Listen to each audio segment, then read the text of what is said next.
Ladies and gentlemen, today we're diving into a story that's both heartwarming and hilarious about fried chicken, love, and the meaning of life. A girl eats fried chicken and pizza, crying, yet determined to swallow with beer. Stuffed, she rushes to the bathroom for makeup, then resumes eating. This seems her final meal.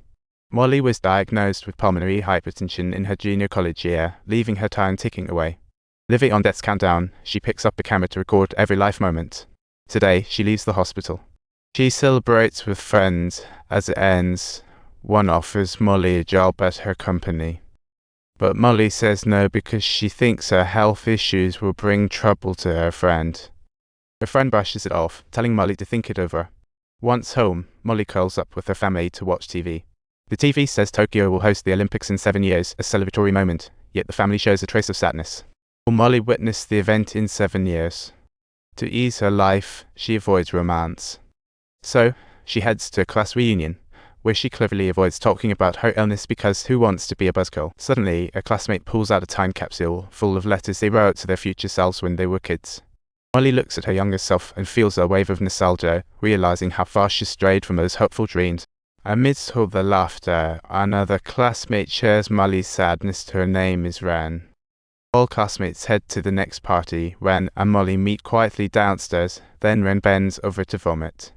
Unbeknownst to Molly, Ren has had a crush on her all along and remembers the time Molly sewed her a school uniform.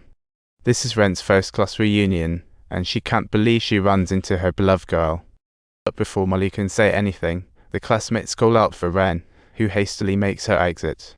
It's not that Ren doesn't want to stick around, life has been rough on her. She just lost her job last month. To make matters worse, her parents have cut ties, and the pressure of life has crushed her spirit. All these drove her to despair, leading her to end her life. Meanwhile, Molly sought work to ease her family's burden. But being a dropout in her junior year, she has no degree, and her health issues make interviews feel like a game of dodgeball. Sitting on a park bench, she watches passers-by and starts to question if her persistence is worth it. Just then, her phone rings with news that Ren has been taken to the hospital, but luckily, she just took a spill. Molly and another classmate visit her, and the classmate wonders why Ren would attempt suicide. Ren pours out her struggles, feeling life has lost all meaning. Ren describes her daily struggles, lacking any reason to go on. Hearing this, Molly's eyes well up with tears.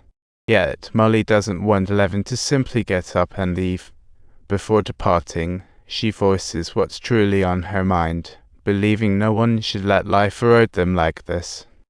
To Molly, just being alive feels extravagant, but Ren can't grasp what she means. Days later, Ren accidentally spots Molly with her mom at a follow-up visit and suddenly gets it. She thought Molly's mom was seriously ill, so Molly reacted that way, realizing she had unintentionally hurt her. The next day, Ren calls Molly, inviting her to dinner and seizing the chance to apologize. Ren mentions what she saw at the hospital, now grasping Molly's earlier words, and carefully asks how Molly's mom is doing. Molly gets that Ren misunderstood, but doesn't clarify. Instead, she bursts into laughter, playfully forgives her. The mood shifts, and it lightens up instantly. On the way home, Molly takes in the blooming cherry blossoms and can't resist capturing the beautiful moments. She turns the camera towards Ren, asking about her plans moving forward. Ren is caught off guard and doesn't know how to respond. Her primary goal is just to find a job and make ends meet. Suddenly, a gust of wind sweeps through, causing cherry blossoms to rain down like confetti, and they both instinctively look up at each other. In that moment, they forget whether it's the wind or their hearts fluttering, and they cover the awkward tension with smiles. Back home, Molly is still replaying that tinge of jealousy in her mind, and the next day, she takes her friend's recommendation and gets a part-time job.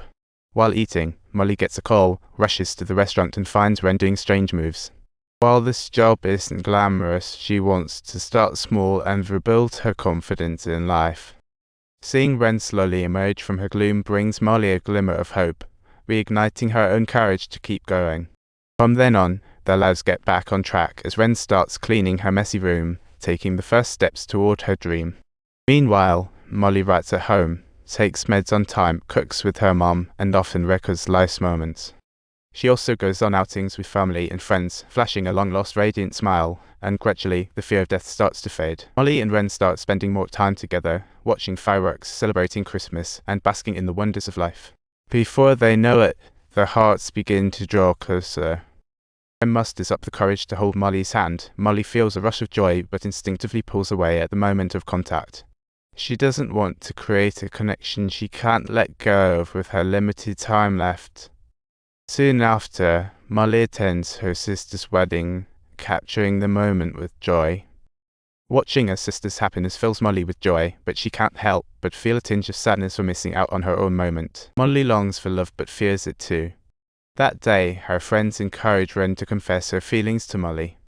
When they are finally alone, Ren tries to confess but gets too nervous to speak, leading to an awkward silence. Here's a subscription prompt. If you enjoyed the story, don't forget to subscribe to my channel.